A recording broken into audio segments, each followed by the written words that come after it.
Okay, we're going to deal with fairway stripes in this tutorial. We'll do tee boxes and either fairway or rough stripes, doesn't matter. You can apply the concept to other areas. First part, head to the internet and don't type in stripe, type in stripe generator. And then that's going to bring up this stripegenerator.com, and you head there. And basically, we're going to let it do our work for us here. And so you're going to need a couple different stripe size spacing. I don't 100% know what your project looks like, so I create one here where we go 10 pixels by 10 pixels. Make it black and white. So change this here to black.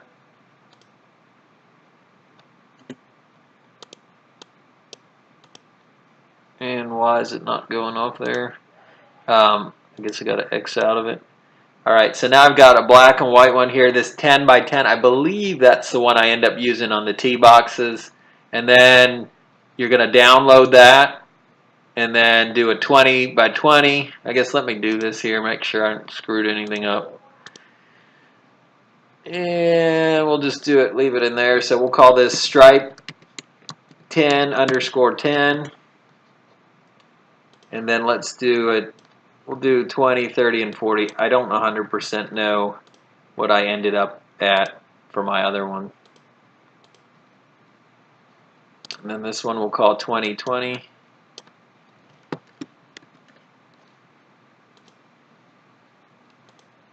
And then we'll do a 30. You'll see we're going to use this as fill pattern like we did in the other tutorial. But we'll use this as we'll define this as a pattern and then use it to fill. It's pretty cool.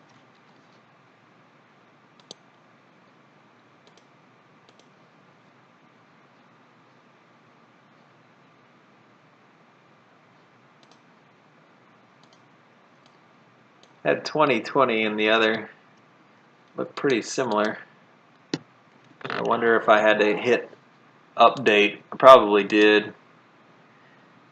This is the 4040. I probably have to go back and resave those. I didn't update the 31 either. So it looks like you have to update this and then you can download it.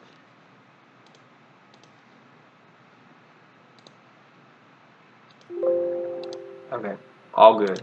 So head into Photoshop now, and what we'll do is open those files. Oh, where did I do this? This was in overlay tutorial. It's my stripes. So what you're going to do is define each of these as a pattern. You'd only need, well, you probably need 3 of them if you're going to do tees, fairways, and rough, but depends what you're doing. So you're going to define this pattern, strike 1010, then you're going to do edit, define pattern, and then just keep saving these as is. And hopefully they'll fit our size. We can always go back and download a different one, make something smaller. But all right, so what we're going to do here is this is also going towards the top of the stack. You know, you got to decide what goes on top of what. The grunge should probably be on the very top. So I'm just going to come over my fairway darken and just go over top of that with these stripes. And so I'm going to add a new layer here, and we're going to call this, let's do rough stripes. And we're going to fill here.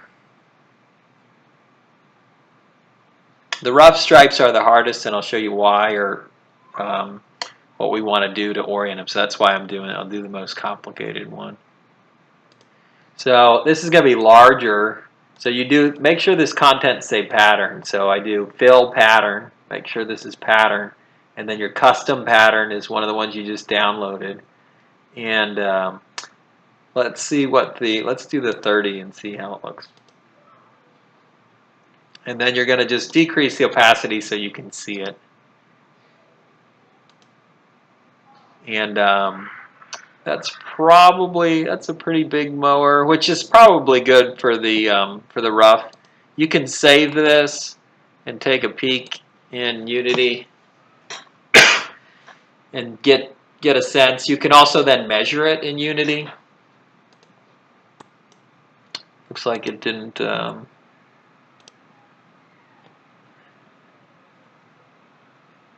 Sometimes if you jump in here too quickly, it won't realize that it's supposed to update. So one of the things you can do is get your measuring tool and measure, so 12-foot mow line.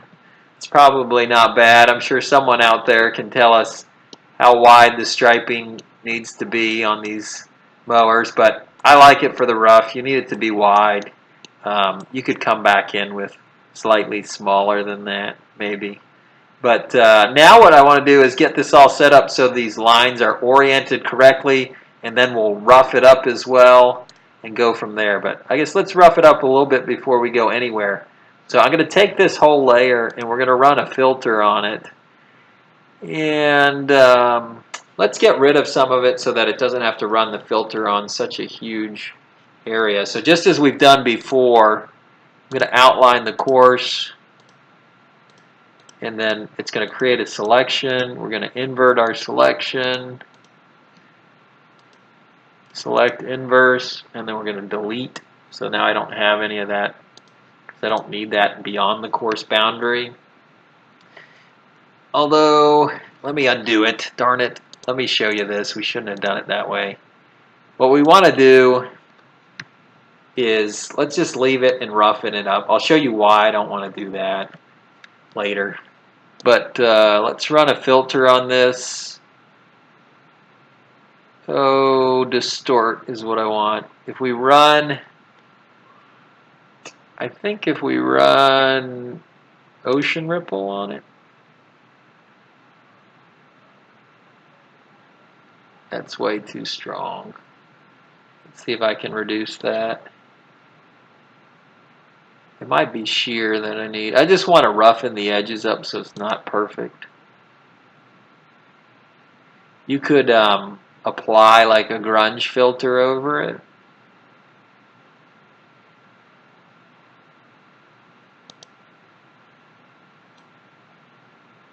This may not make sense here. I guess I gotta, let me turn down the ripple magnitude. There we go. Okay. That's looking better. So you can do this however you want. Apply something. All I'm trying to do is shear the edges a little bit so that it's just not absolutely perfect. There are probably better ways to do that.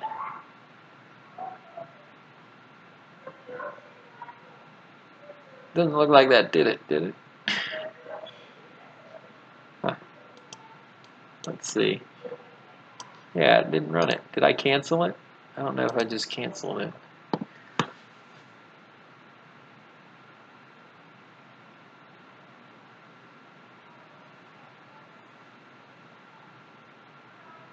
Weird.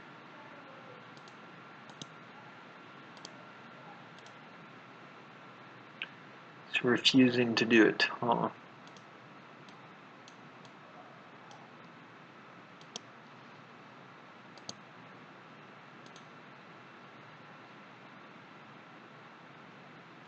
Let me just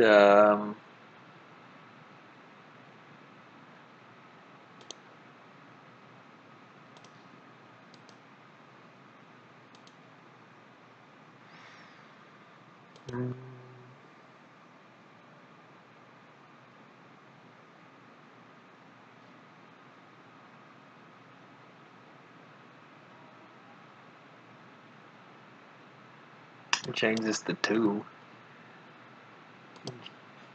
Surely it seems like it wants to work. Bizarre.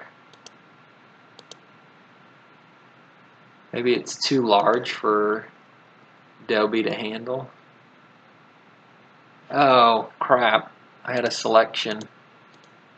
So it was it was doing the outer portion of the course. Ha ha ha ha. See, Adobe's not glitchy. If something's not working right, it's user error. That was user error. Sorry, guys.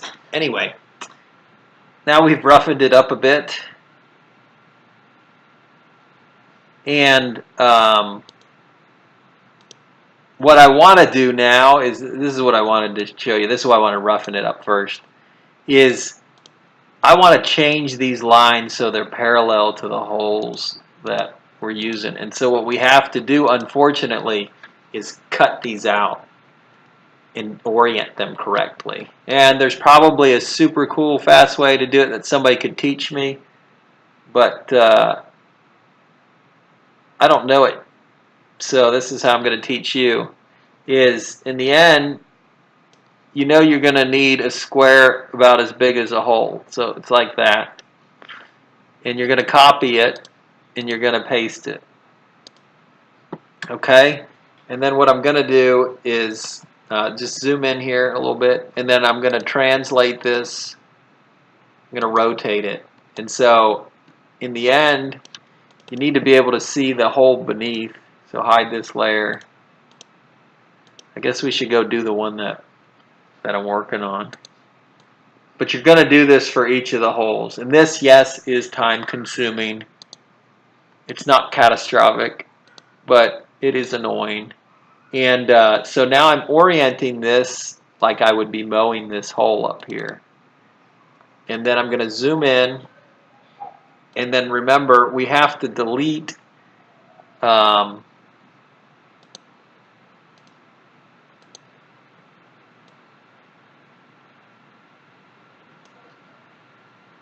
we're going to delete the parts that aren't a part of this hole.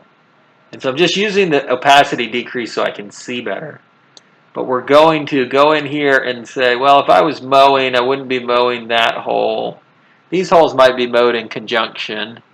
But you got to make some decision on, and then it's all the T-box is all the way back here, is which hole gets mowed in which direction kind of thing. And now, this could have been in conjunction with hole 4 there, so you can add to this selection. These would have been mowed in the same direction. And then I'm going to select everything outside of this, select inverse, and then I'm going to delete that part of the layer. And so what you're going to want to do is do each of these holes like this. See, I just turned the opacity up. And get your entire course done. And what you do is, let me just do one more hole so you can see it. We already have that box saved, so we can just do edit paste. And then you're going to keep reorienting these. And then I'm going to just show you how to merge them real quick. You don't want to merge them with their opacities at different levels. And that's all I'm trying to show you with 2 layers here. But let's do a different hole.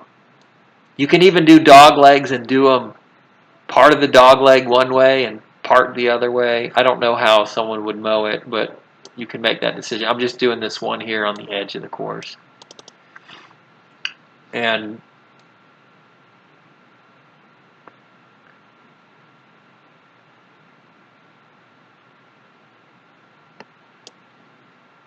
then we're going to ultimately mask it, you know. So now I'm going to turn the opacity all the way back up to 100%. If you see what I'm doing here, you're going to think this just looks silly. But you're going to cover your whole course in the way you want the mow lines, just like this.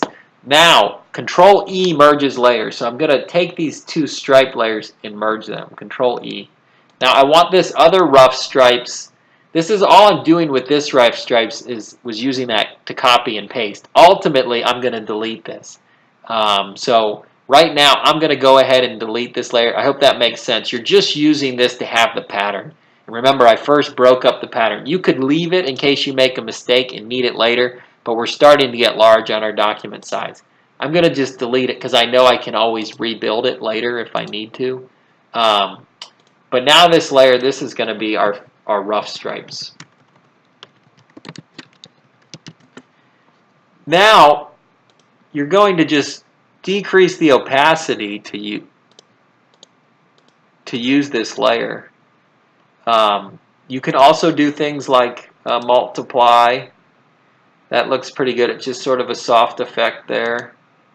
But that will darken spots. That actually might be better. You could do lighten. Let's see what lighten does. Yeah, I don't like how that's gonna, I don't think so. But maybe, you just got to go in and see which you prefer. They all get similar effects, but it's whether overlay is going to give you more like this hue punch, where it's adding colors together. I don't know that I like that. Multiply will do that as well, but if you soften it down, I guess multiply and overlay probably get close. I kind of like this multiply light. But now we're going to do a mask here again. So image layer, layer mask, hide all, and it's going to go away. And then we're just going to paint it back in with white. So give me my paintbrush, turn our brush to white, and then I like the spatter brush. And remember, I would go like 50% opacity on this, or in the 50s. And now watch. If I go white here, I should be able to start painting back in, painting some of those stripes in. It's not as prominent of an effect as it needs to be. There we go. So now you can see, now I'm painting some of that stripes in. And when you get to a hard edge like that, it means you're just going to have to fade that out. So now I start switching between black and white. So now I'm black. I'm going to enlarge this and spatter that out. And then you can break this up. If I'm back to white, I'm painting it, adding it. And then you don't want it on the fairway. If you accidentally paint it on the fairway, you're back to the eraser. Make sure you're erasing. Your background is black. See that? So this is how we can go in and add in our striping. And I'm going to turn that down.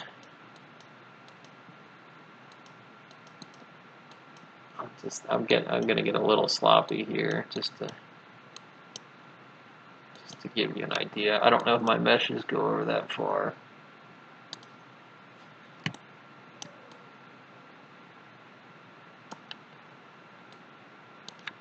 Okay, so let's go look at that.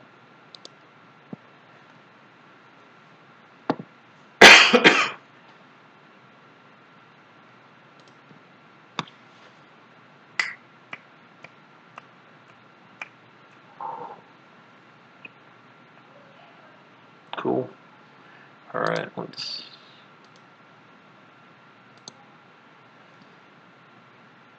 starting to look good there. And now you can obviously do the same. Let's do fairway real quick for you. Fairway, I don't mind being at angles, so actually let's do tee. I'm going to do it on a separate tutorial. This is good enough for this one.